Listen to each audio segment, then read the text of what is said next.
દ્રશ્ય જોઈ રહ્યા છો કે અહીંયા જે વિરોધ પ્રદર્શનમાં કેટલાક લોકોની અટકાયત કરવામાં આવી છે। ગોંડલ મામલે અત્યાર સુધીમાં સોશિયલ મીડિયામાં નિવેદનો આપવામાં આવતા હતા અને સોશિયલ મીડિયામાં સાપ્તાહિક યુદ્ધ થતા હતા। તે નિવેદનો સામે આવતા હતા, પરંતુ હવે ગઈકાલે સોશિયલ મીડિયાની જગ્યાએ ગોંડલમાં જ ધમાસાણ થયું અને હવે પોલીસ એક્શન મોડમાં આવી છે।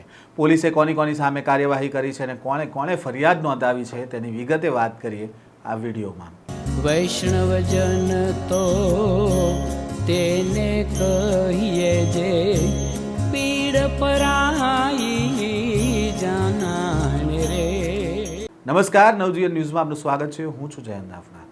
ગોંડલમાં ગઈકાલે જે ઘટના બની તેને લઈને ફરીવાર ગોંડલ ચર્ચામાં છે। ગોંડલના ધારાસભ્યના પુત્ર ગણેશ જાડેજાએ સુલતાનપુરની જન આક્રોશ સભામાં જે ચેલેન્જ આપી હતી તે ચેલેન્જનો સ્વીકાર કરીને પાટીદાર અગ્રણી અલ્પેશ કથેરિયા, જિગીસા પટેલ અને ધાર્મિક માલવિયા ગોંડલ પહોંચે છે। જોકે ગોંડલ પહોંચે તે પહેલાં ગોંડલના પ્રવેશદ્વાર ઉપર ગણેશ જાડેજાના સમર્થકોમાં એક ટોળું ઊભું રહે છે અને કાળા વાવટા બતાવે છે, તો બીજી બાજુ પાટીદાર આગેવાનોનું સ્વાગત કરવા અન્ય એક જૂથ ઊભું હોય છે। જ્યારે આ પાટીદાર અગ્રણીઓ આવે છે ત્યારે ગણેશ જાડેજાના સમર્થકો છે તે કાળા કલરના વાવટા બતાવે છે અને આ દરમિયાન માહોલ ગરમાય છે। કેટલાક લોકો આ આગેવાનોની ગાડીઓને ઘેરી લે છે અને પોલીસ માંડ કરીને આ ગાડીને કોર્ડન કરીને ત્યાંથી કઢાવે છે। આ દરમિયાન કેટલાક લોકો કાર પર હુમલો કરે છે અને ગાડીઓના કાચ તોડવામાં આવે છે અને ગાડીઓના કાચ તૂટે છે અને જે કારનો ડ્રાઈવર છે તેનો કાટલો પણ ઝાલવામાં આવે છે અને તેના વિડીયો પણ આપણે જોયા છે। જોકે આ મામલે હવે આક્ષેપો થયા છે। જે આગેવાનો આવ્યા હતા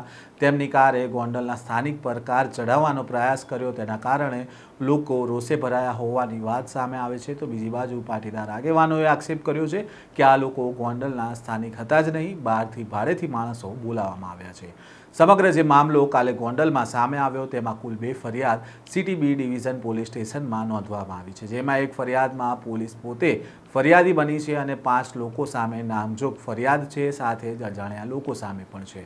આ ફરિયાદ પાટીદાર આગેવાનોની કાર પર હુમલો કરવામાં આવ્યો તેને લઈને નોંધવામાં આવી છે, જેમાં ઇન્દ્રસિંહ જાડેજા, પિન્ટુ સાવલિયા, પુષ્પરાજવાળા, લકી રાજસિંહ અને નિલેશ ચાવડાના નામનો સમાવેશ થાય છે। જ્યારે બીજી ફરિયાદ પુષ્પરાજવાળા દ્વારા બ્રેઝા કાર ચાલક વિરુદ્ધ પણ ફરિયાદ નોંધવામાં આવી છે અને તેણે યુવકો ઉપર જે કાર ચડાવવાનો પ્રયાસ કર્યા હોવાનો આક્ષેપ કરવામાં આવ્યો છે। ગણેશ જાડેજાના સમર્થકોને કારથી ઉડાવવાનો અને રાયોટિંગ સહિતની કલમ હેઠળ આ ફરિયાદ નોંધવામાં આવી છે। હાલ તો ગોંડલની બબાલ મામલે કુલ 10 લોકોની ધરપકડ કરવામાં આવી છે। હાલ ગોંડલમાં જે ગઈકાલે ઘટના બની તેને લઈને ફરીવાર ગોંડલ ચર્ચામાં છે, તો બીજી બાજુ હવે પોલીસ છે તે પણ એક્શન મોડમાં આવી છે। જે ફરિયાદ નોંધાઈ છે તેને લઈને હવે ધરપકડનો દોર શરૂ થયો છે।